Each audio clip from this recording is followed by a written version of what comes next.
Hello everyone, and welcome to our webinar today.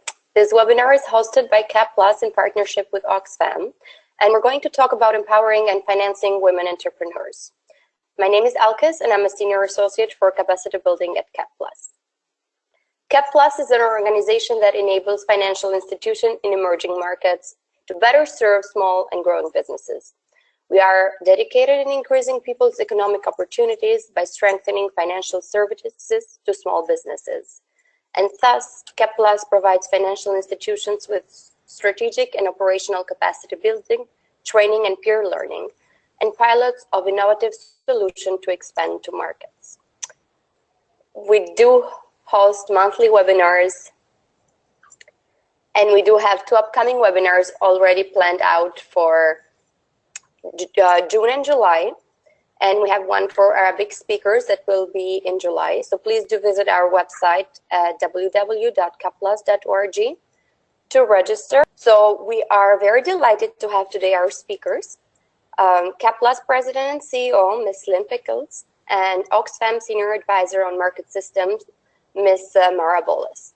So Ms. Pikholz is a business finance expert and specialist who has led CapPlus from its startup to its current place in the global SME finance community.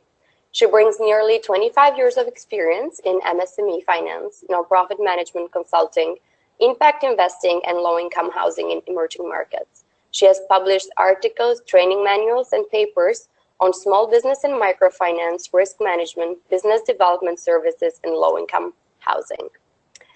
On the other side, Ms. Bolis leads Oxfam work on shareholder advocacy, as well as influencing work on impact investing. She is the global lead on Women in Small Enterprise Initiative, which includes Oxfam America's first impact investment fund, that focuses on women entrepreneurs in Latin America.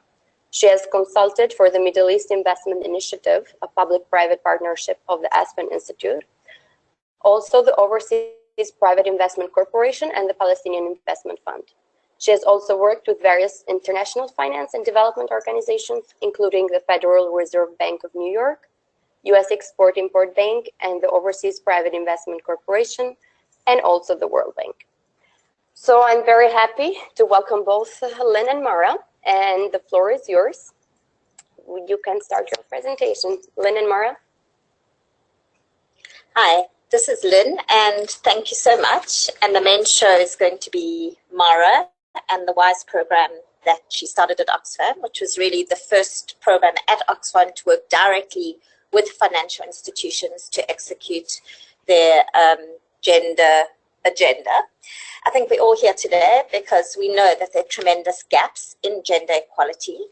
Men are almost 3 times as likely as women to hold leadership positions.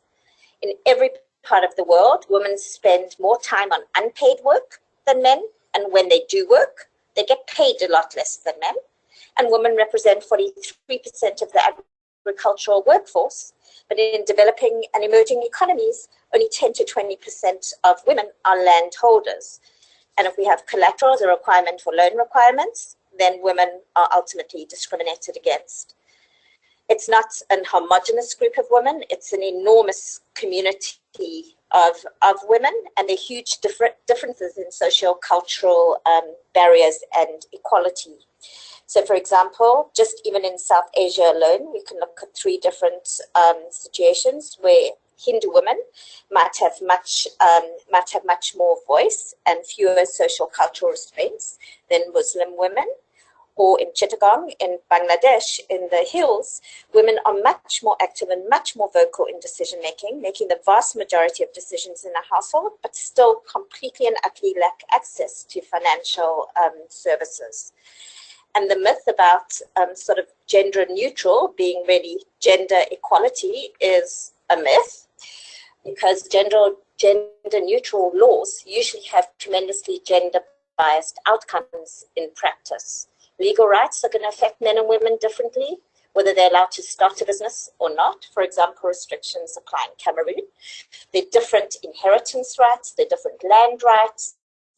Expensive and lengthy procedures will impact women much more than men because women have multi-functions around the house and the workplace. And interference and harassment from government officials, again, influence women and impact women negatively far more than men. So in scenarios where women play an identical role in labor markets to men, as much as 28 trillion or 26% could be added to global GDP if there were more women's inclusiveness. There's an enormous potential and market opportunity. Women's income is growing at 8.1% annually compared to 5.8% for men. And that's both an absolute growth in the incomes of women as well as a narrowing of the gap due to the fights that women are putting up and lobby groups worldwide. Women-owned small businesses offer a market opportunity of around 285 billion in lending for financial institutions. And that's just formal enterprises. Many women-owned enterprises are informal, and the market opportunity for those enterprises is also tremendous. And women have been starting businesses at far higher rates than men for the last 20 years. And most jobs in the future are going to be created by women-owned businesses. Not only that, women actually control 64% of consumer decisions.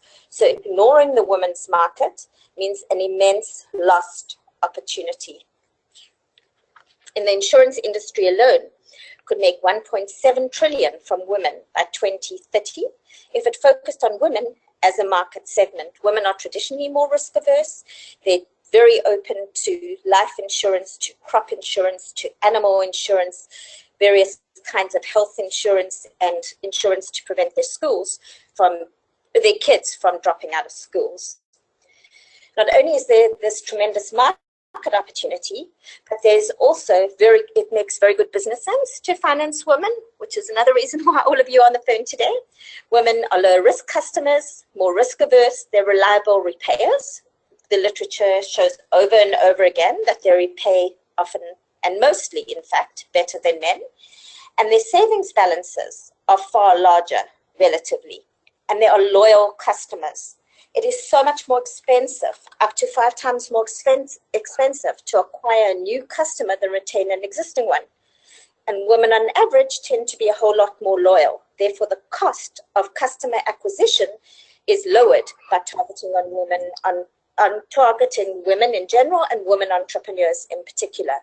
Banking is much more relationship-based. There are many cross-selling opportunities. Women have a much higher stickiness to a financial institution, thus increasing the potential cross-sell opportunities, and they're very much more likely to make referrals.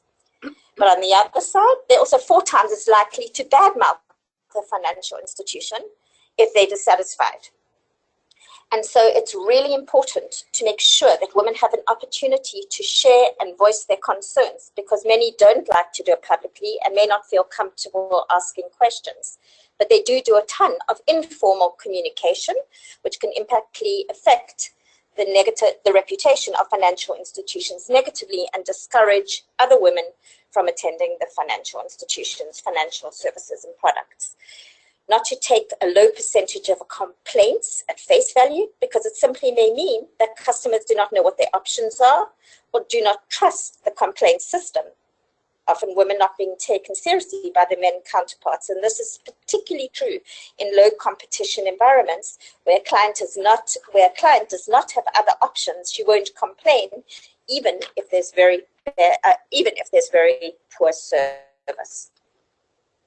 So women are representing an increasing number of businesses internationally, between 25 and 33%, but they are still massively underserved, both deliberately and often inadvertently.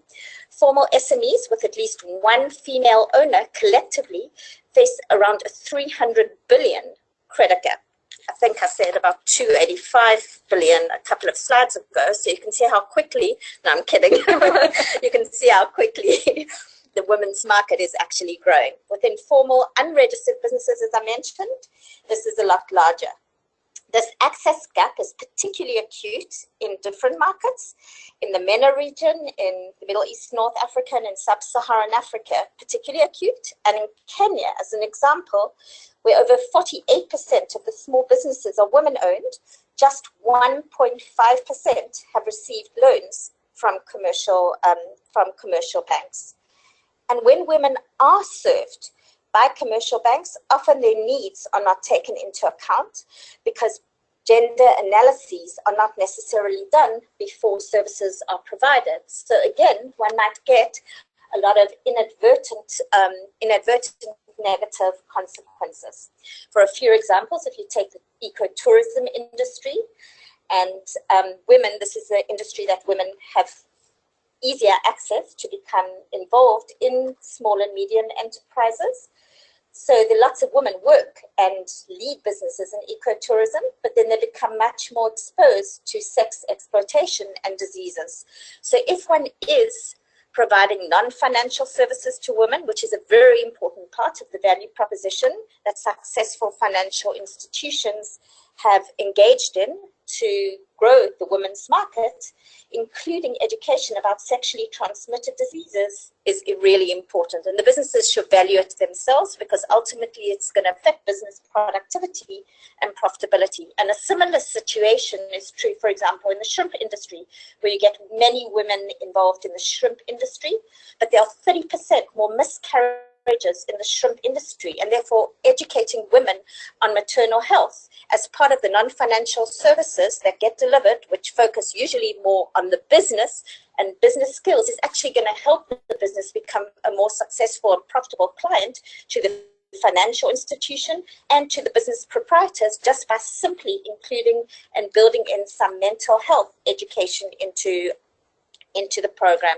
There are many examples. CapPlus Exchange at the moment is expanding its small business very deliberately into the financing of affordable private schools, because we found that between 40 and, in the case of Kampala, 84% of all primary age kids at the moment are going to these affordable private schools. So how does one ensure there that girls are not discriminated against?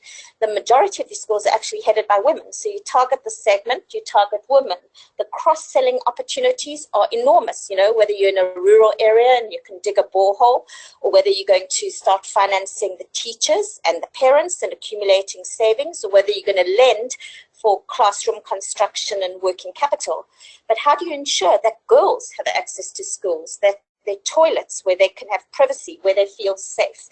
And so building in a gender awareness into each aspect of program design is incredibly important. So Oxfam, with their WISE program, has really taken this into account and looked at what the main drivers internationally of successful women's programs are. And they have components which address finance, information, non-financial services, and networking and monitoring.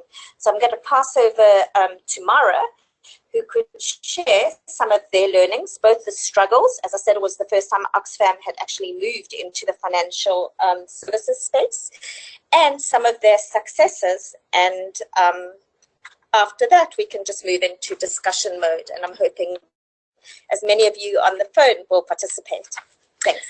Thank you very much. And thank you so much for joining us today. It's a pleasure to be here.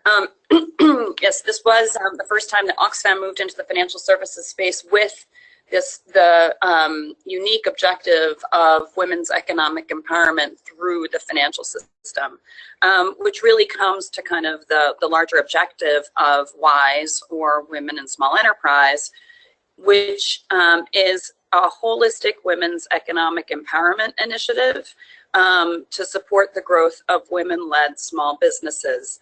And in order to do so, we looked at the multiple barriers that women-run small businesses face in growing their businesses. And as Lynn said, there are multiple aspects to this. There's access to credit, there's access to information that's lacking, access to social capital and networking, and information asymmetries, and then often a lack of interest on the supply of capital side as well. So all of those need to be addressed. So there's a multi-component initiative or strategy behind this. In terms of the financial component, what we did was we set up Oxfam America's first impact investing fund. And those resources were used to set up a loan guarantee facility to risk share and incentivize local financial institutions to set up dedicated lending lines for women-run businesses. It was really designed around the unique constraints that women face in mind. Many of you, I'm sure, know how high, or I'm sure all of you know how high the collateral requirements can be on small business loans. What you may not know is, and what Lynn mentioned, is the proportion of asset ownership is much, much lower for women than for their male counterparts. And then an even lesser known fact is that when you look on a gender disaggregated basis, oftentimes those same women not only have less access to collateral, but are actually required to put up far higher collateral requirements, loan coverage ratios than their male counterparts. And so this really leaves women at a tremendous disadvantage in terms of their eligibility for loans. So in order to address this particular constraint, we settled on a loan guarantee facility wherein we would cover 50% of the principal amount of the loan. Those were issued under the WISE portfolio. But we know that financial inclusion is an important component of this, but it's not the whole picture. So alongside this, we also integrated a training program that would work with the women entrepreneurs, both on business skills development, but also soft skills development, such as negotiating and confidence building, which often can be as considerable of a constraint for a woman to grow her business as the hard skills development side. Tied to this is the important aspect of networking and mentoring. So we allowed for peer-to-peer learning opportunities, which I think, as we all know, entrepreneurship can be a lonely business, and particularly for women entrepreneurs who are often really departing from their expected norms culturally. So the opportunity for them to meet up with each other, support each other, and learn from each other is really critical. And we facilitated opportunities for that, as well as mentorship, which allows for more customizable support than classroom training can provide. Finally, it's really not enough to look at what supports are needed on the entrepreneur side. You have to look at the supply of capital aspect of readiness to serve the women-run business market. And that was where our partnership with CapPlus Exchange came in order to support a more awareness raising within the financial institutions about how their processes and procedures should be adapted in order to better serve businesses, and in this particular case, the unique aspects of serving women-run small businesses. So what we're going to walk through in terms of this presentation is the two main iterations of the Women in Small Enterprise Initiative, which, as I said, were really constructed around this critical partnership of the financial institution with which we were working. There was an initial pilot with the first financial institution that allowed us to learn many lessons that we took forward in our second now partnership with a subsequent financial institution, which I'll describe next. In the first iteration of WISE, we selected a very large financial institution that was quite traditional and conservative and mainstream.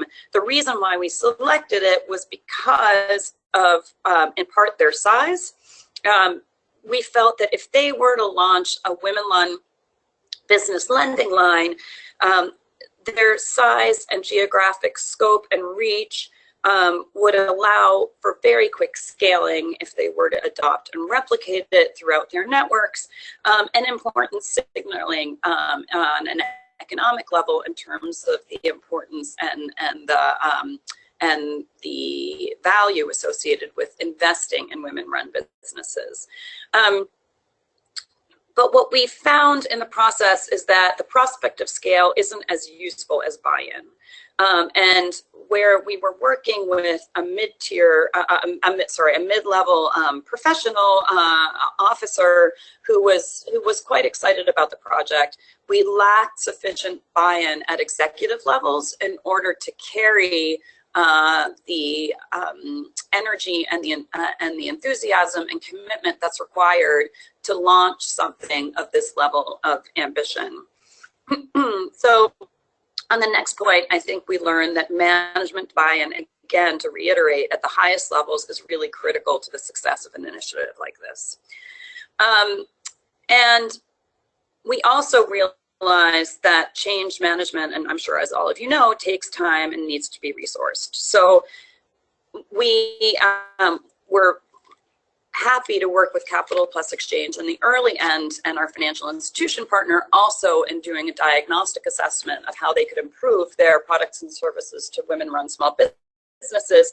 However, that initial intervention really should have been followed up by subsequent actions to allow for increased accountability in the implementation stage. And we did not have the resources for that, which probably would have been, the outcomes would have been improved had we had that.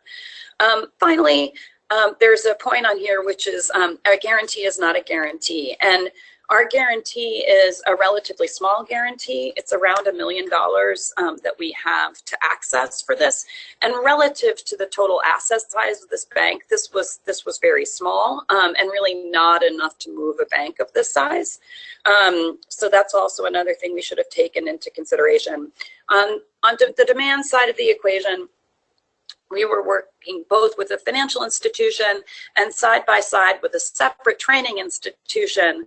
And sometimes those two, in trying to create a tripartite partnership, the incentives and the messaging wasn't always aligned, and that created significant confusion and in terms of kind of who in terms of maintaining momentum. So that was also something important that we learned through that process, which led to our second pilot, which is our partnership with COPSAMA in Guatemala, which is a much better aligned organization. For one thing, they're a smaller, hungrier organization that's really looking to carve out their niche in the market and to distinguish themselves from their competitors. They're really quite innovative and have launched a number of they have significant product diversification. They were already interested in serving the women-run business market and really were looking for that right partner to catalyze their interest in this regard. And also their guarantee is quite sizable. Our guarantee is quite sizable relative to their total asset base. So this was really very meaningful. This was a meaningful amount of money for them. Strategically, it was very well aligned in terms of where they wanted to be headed. And they were ready to make this change, and we were very comfortable with their financials. They were growing very strongly, diversified portfolio, strong profitability, low NPLs, so a solid financial partner. And as you can see in the in the next line, it really made the selection of the our next financial institution partner that much easier. I think that another thing that contributed to that was the identification of the areas of alignment with where Oxfam was headed. So I think we had a clear shared objective of wanting to invest in women, and COPSAMA really wanted to expand its SME portfolio and was looking to innovate around supporting women in particular, expand its membership base, not only in terms of small business lending, but also more broadly in terms of its diversified product offerings.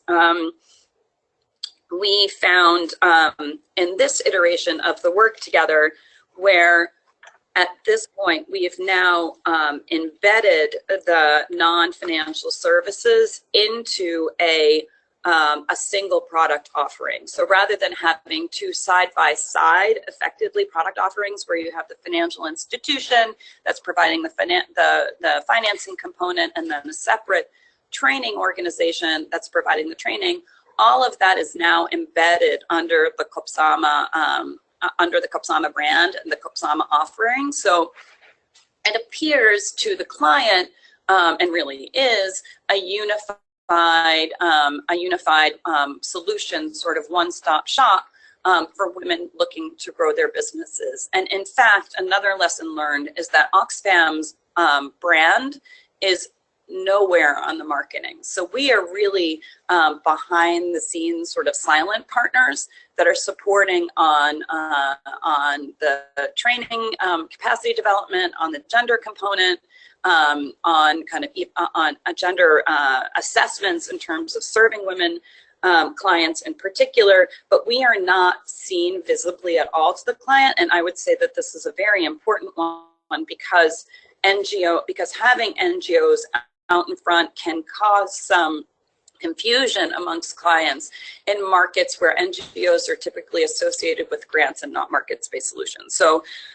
that's another very important point.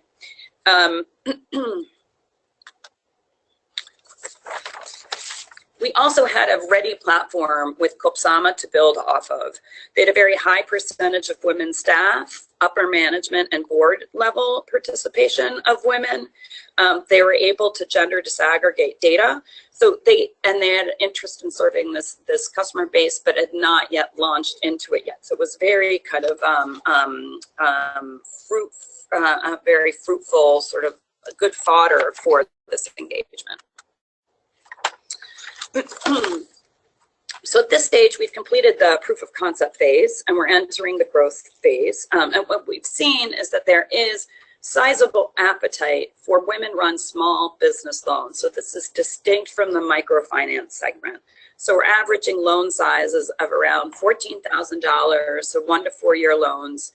And in understanding of our shared belief and desire and I believe demand for women-run businesses who are looking to grow their businesses, these are really growth-oriented loans. So we're looking for the type of investment that will really help a woman get their business to the next stage, and hoping to provide the all-in solution around the training, capacity development, really deep understanding of what a woman client base needs in order to support her in that process. Another piece that I wanted to just bring out here is a very effective marketing campaign that's been launched by CapPlus, which has proved effective in attracting not only women-run business clients, but women clients for all different product segments. We recently had a conference call with CapPlus where a client came in to inquire about setting up a savings account with them and said, I heard that you're the bank that helps women. And so those are the kind of positive externalities that are coming out of this program, which initially has as its focus women-run small business as its entry point, but is very quickly bleeding over into a general perception that this is a bank that's really looking to invest in women, and where women should feel comfortable coming in and forming relationships that are long-term and where they can have their diverse financial needs met. So this is an example of the marketing campaign that I mentioned, and they've done events for women clients. They've done a launch event with 500 women that involved both inspirational speakers among women entrepreneurs. There was also information about breast cancer screenings and how joining the cooperative can get you discounted access to breast cancer screenings. So as you can tell, it's a very holistic approach to serving the whole woman and creating a relationship with the whole woman beyond just the initial entry point of one particular product. So I guess you're back to Lynn here, and I'll go through some of the Oxfam-wise recommendations for financial institutions that are at various stages of introducing business lines and products which engage the women's market. Remembering that, of course, it's not a homogeneous market. I think at the kind of front end, if that's not already happening in financial institutions. Building the business case within the financial institution is really critically important, with meaningful metrics, linking to business priorities, sizing the market, understanding what the future profitability can be, just given the growth in women's incomes in women-owned businesses, in the cross-selling from the women's market, and also the value add beyond profitability in your financial institution, just being a financial institution which is really leading the market and essentially being socially responsible and really focusing on ensuring equality and access to help the economy as a whole thrive. And because women are such loyal customers, when they know this, it's going to feed back ultimately to the bottom line again. Building the business case is not saying, oh, we've got a guarantee and this guarantee facility is going to guarantee us 50% so we can lower the risk and we can just go in and do it. Because as the literature showed over and over again, a guarantee in itself is insufficient. Mara mentioned needs to be potentially sizable relative to the size of the institution. But even more than that, ensuring that the technical assistance or advisory services and the change management processes are inside the financial institution to really drive it through. One of the oldest providers of guarantees out there in the marketplace has been USAID with their DCA guarantee. And during research that they did on the guarantee effectiveness, and this is old information, so I think things have adjusted, was that the guarantees didn't get sufficiently used, or they got used a lot of times for loans that would have been made anyway, when technical assistance and change management were not there to really drive it through the institution. And when you did have that there, the uptake for the targeted sectors, whether it be women or agriculture or whatever else it is, was much greater. Of course, the market research to understand the financial and other constraints that women entrepreneurs and women customers are facing, as well as the sectors where there is more growth potential, are also really important. And this will impact how you structure your products and services and what your non-financial products and services are that you bring into the process.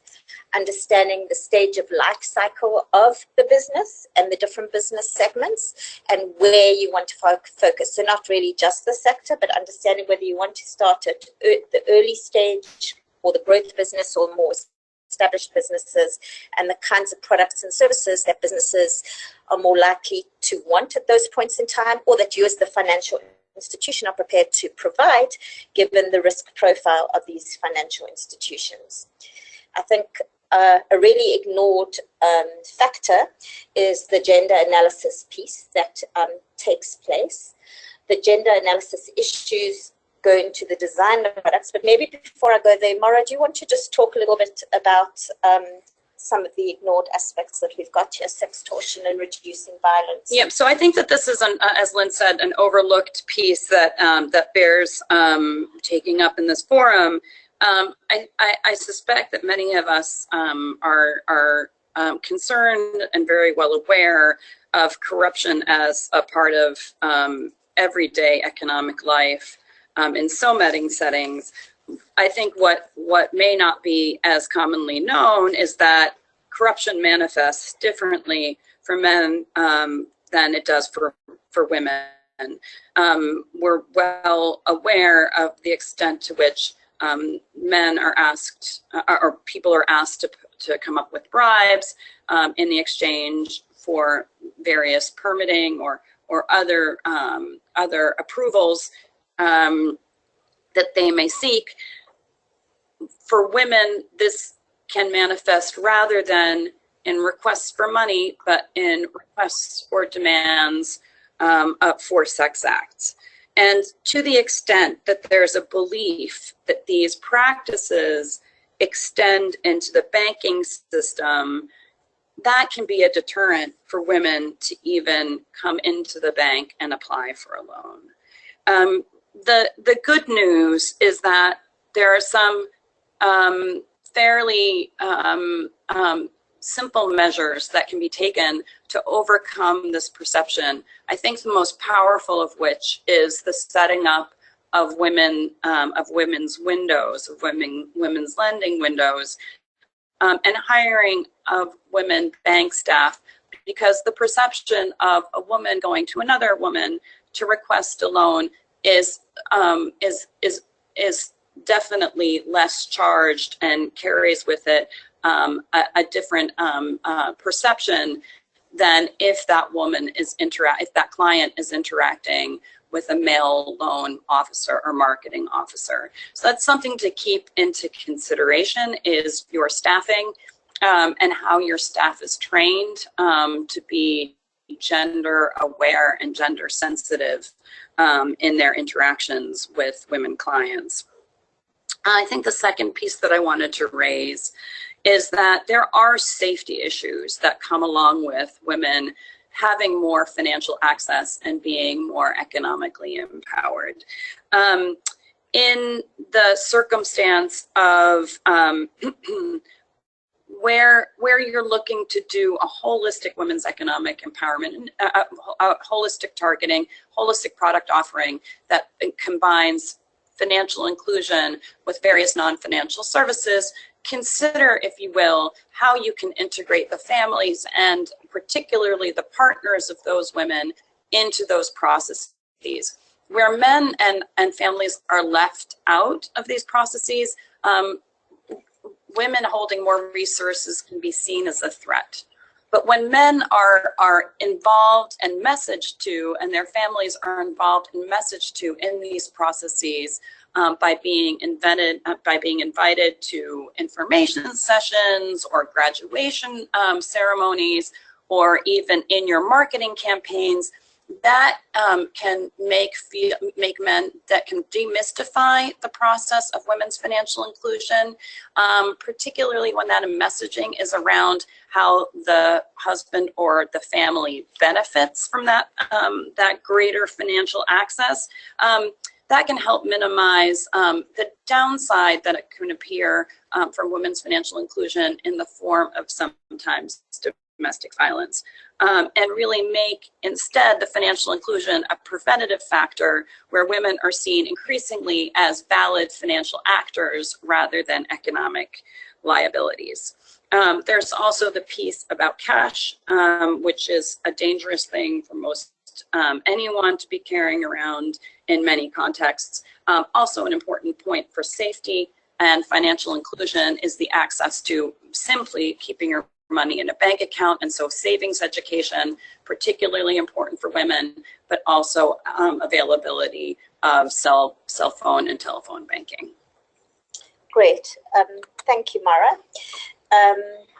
On the design, creating value propositions for each segment, looking at the products and services themselves and their characteristics, the branding and the marketing, the specific distribution channel, given the heightened sensitivity and socio-cultural challenges that might be in different markets that we've spoken about, and how we embed non-financial services into the process and really relate it to the financial benefit that women are receiving and the support mechanisms, which are often really valuable, and connecting that and embedding that as closely into the financial institutions' core offering. There are even opportunities to price it into loans in some cases where the services are really valued by entrepreneurs to make it more financially sustainable. And if one identifies a couple of non-financial services which affect a huge scale of women entrepreneurs, the incremental cost of delivering that is reduced significantly, and the benefit is really huge. And two areas which have proven to be fairly useful across many different women entrepreneur groups has been both the building of financial capabilities in managing cash flow and access to markets. I think we've discussed quite a bit about the adapting of processes and procedures to make sure that women are not inadvertently discriminated against. Looking at the legal, whether there are formal restrictions to run a business, the procedural, and whether you need some kind of intermediary, and the logistical, where's the location for the women? Is it ability to travel, convenient hours? Is personal attendance required? Does the woman need her husband's consent to start a business? Do they need formal collateral? Can you deal with movable collateral? In a lot of countries and markets at the moment, there are quite a lot of moves to establish movable collateral registries.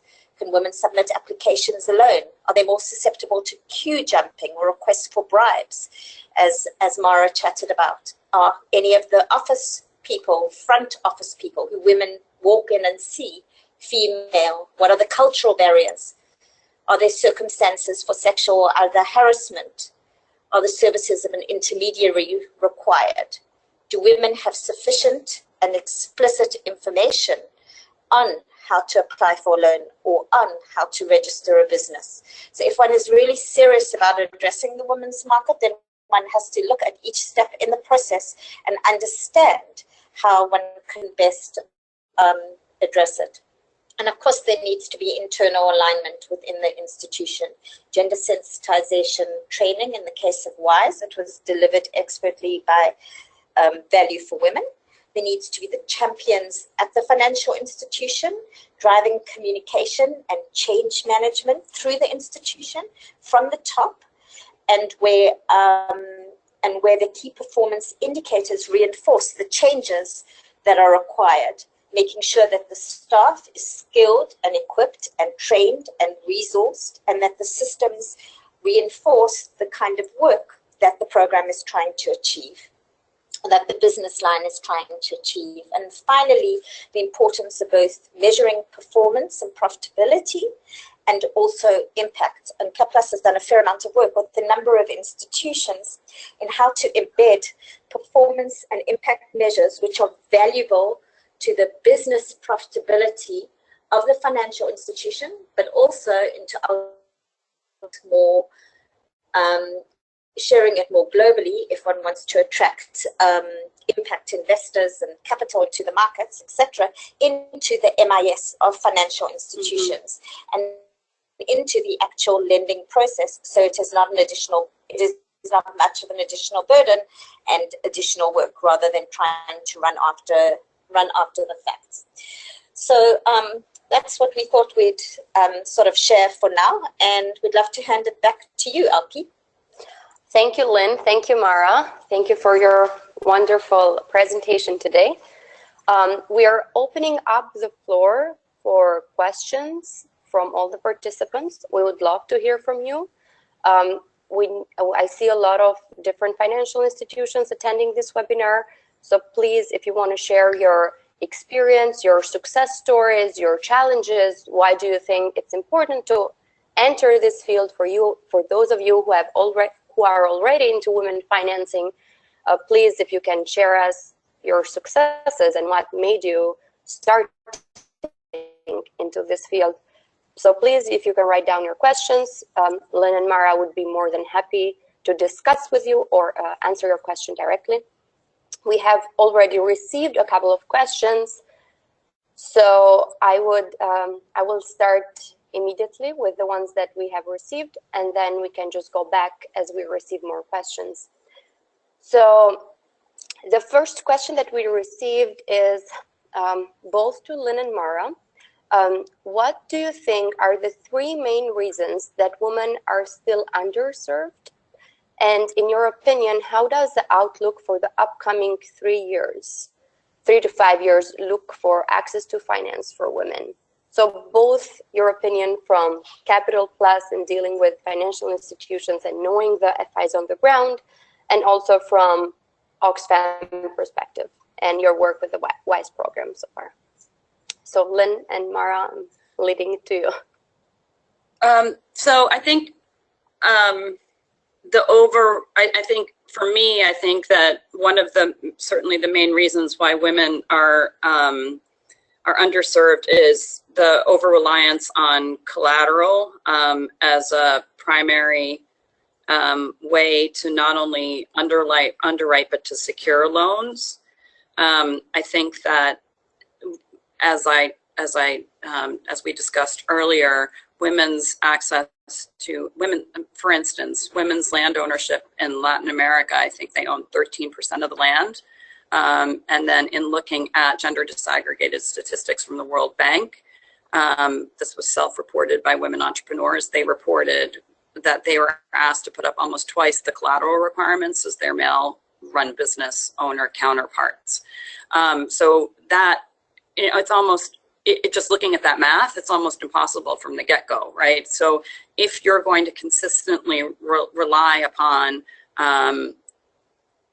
high levels of collateralization that are really focused on fixed assets, you are going to have very few women borrowers. Now, there are different things that you can do in order to divert from that. You can look at movable assets. You can look at cash flow-based lending.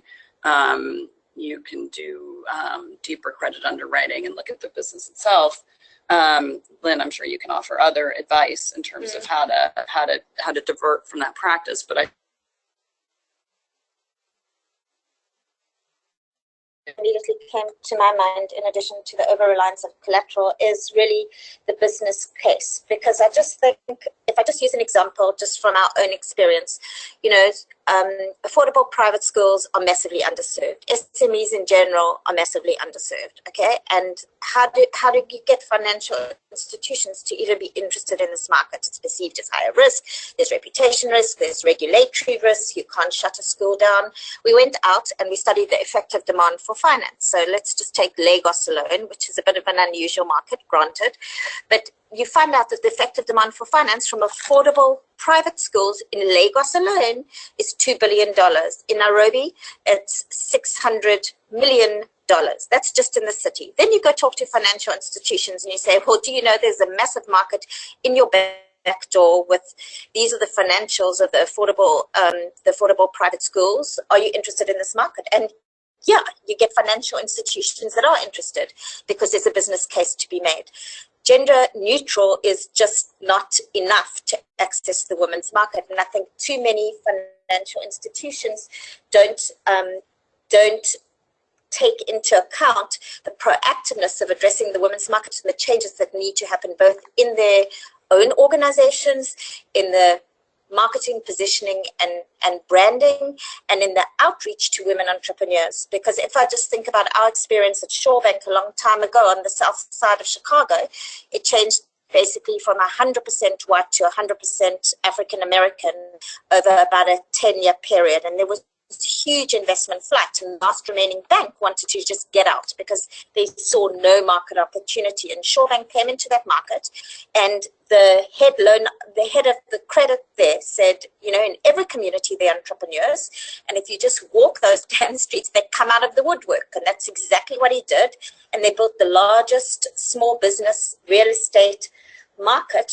Rehab is improving local housing stock, which were really small businesses in that market. So I think the willingness to actually, women businesses exist, and they might not be in the places one normally looks for businesses. They might be in homes.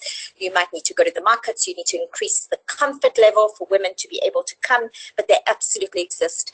I also think that there's a huge constraint generally, well, not a huge constraint, but everyone talks about, you know, SME and it's the huge market opportunity and, you know, 3 trillion gap that needs to be filled, and 60 to 80% of all businesses are SME. And then you go to all the financial institutions and you look at exactly what percentage are the S's and what percentage are the M's, and very big percentage of the medium and not such a nice big percentage of the small, because everyone likes to do larger transaction sizes and they're more profitable. And women-owned businesses are often initially smaller, but they have huge growth potential. And it's a big volume business. They're loyal customers, and there can be immense cross-selling. So I think part of what women are also caught up with is really figuring out how to target the S of the SME. I'm going to just jump. Yeah. I'm going to jump in with one more because I can. No one can unmute me, that I think it's really important, the perception that financial institutions are leaving, the impression that you're leaving with women. So they right now don't trust, many women that we spoke with don't trust the larger conservative formal financial institutions. And in fact, the language that came back to us was, oh, they're not interested in us. I'm not who they're looking for, right? And so they'll say, I'd rather borrow from my sister. I'd rather borrow from the money lender.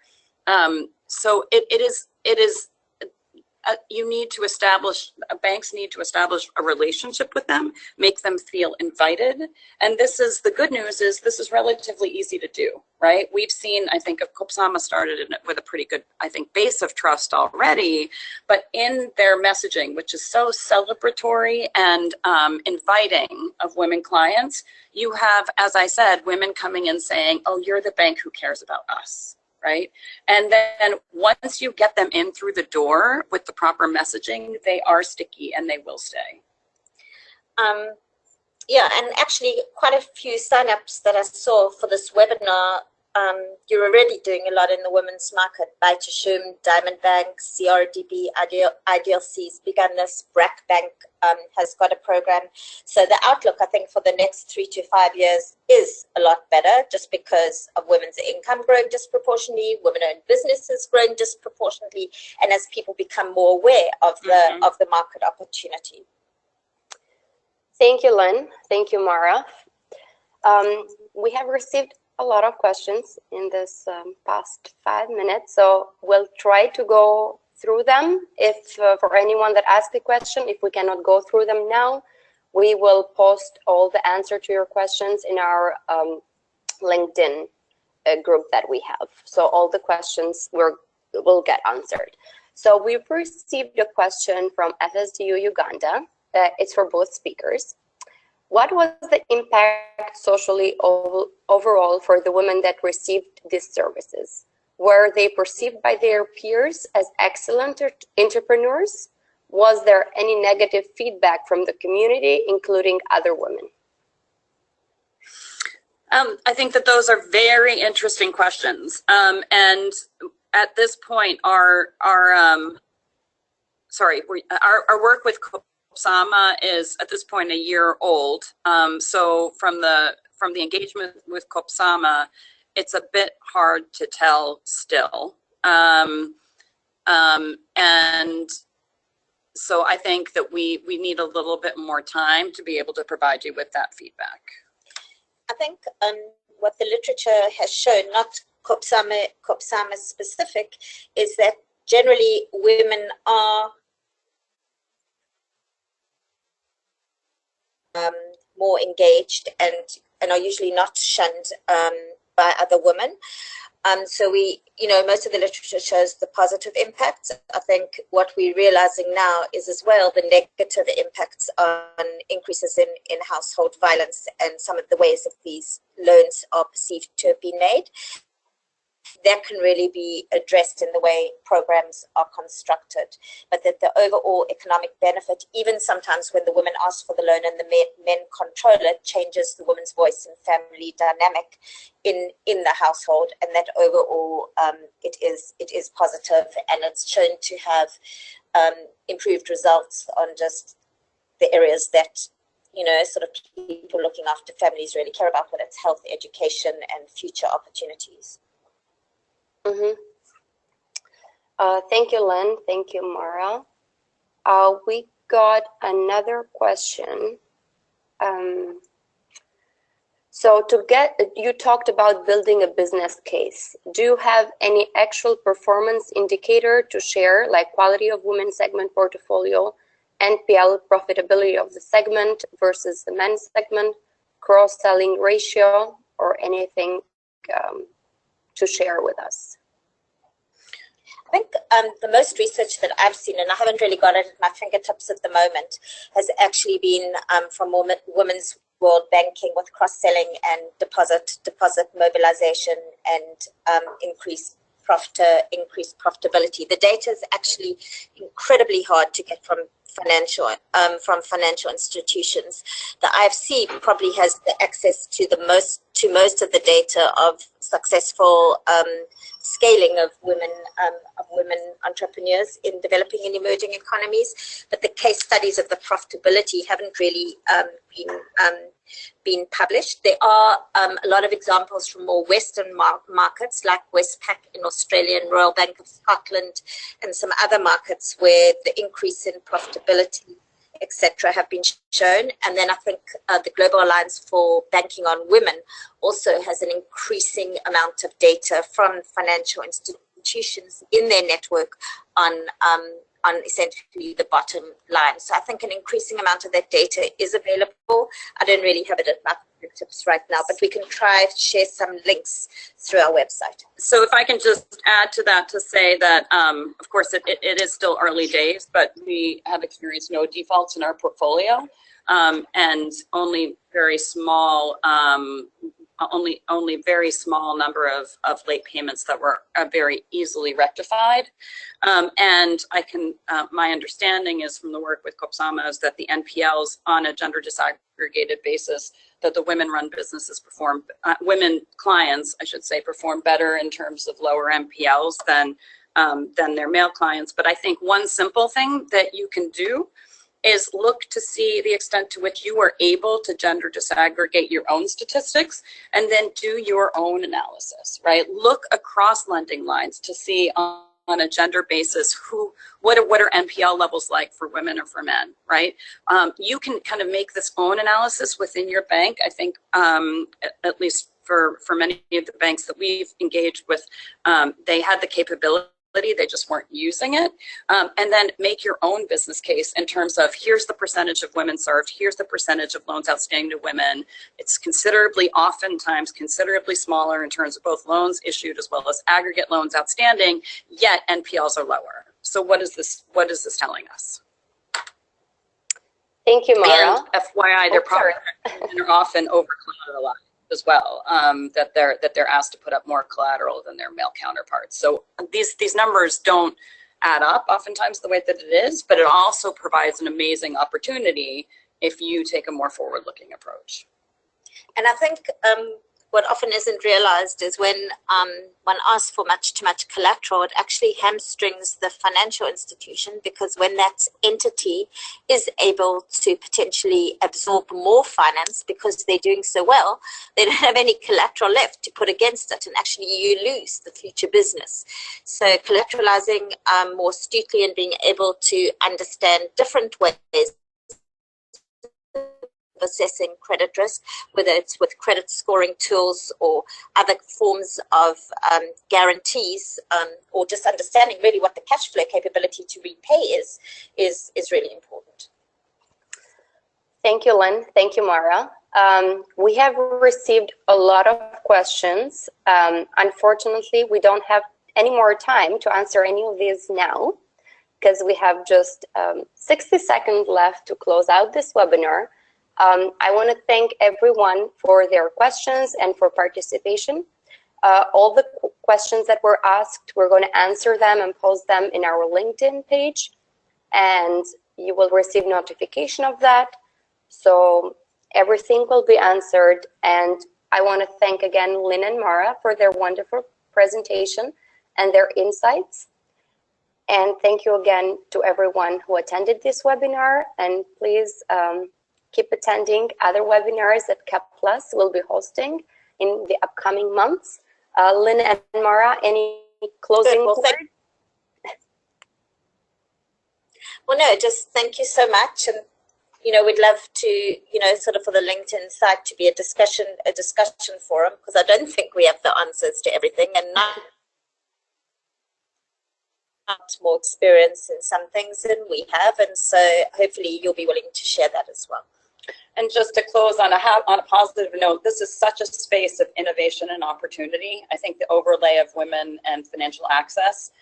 So for the opportunity to be a first mover in this, to the extent that you're not already in your market, I think is an opportunity that's well worth examining. Thank you again. Thanks everyone for attending.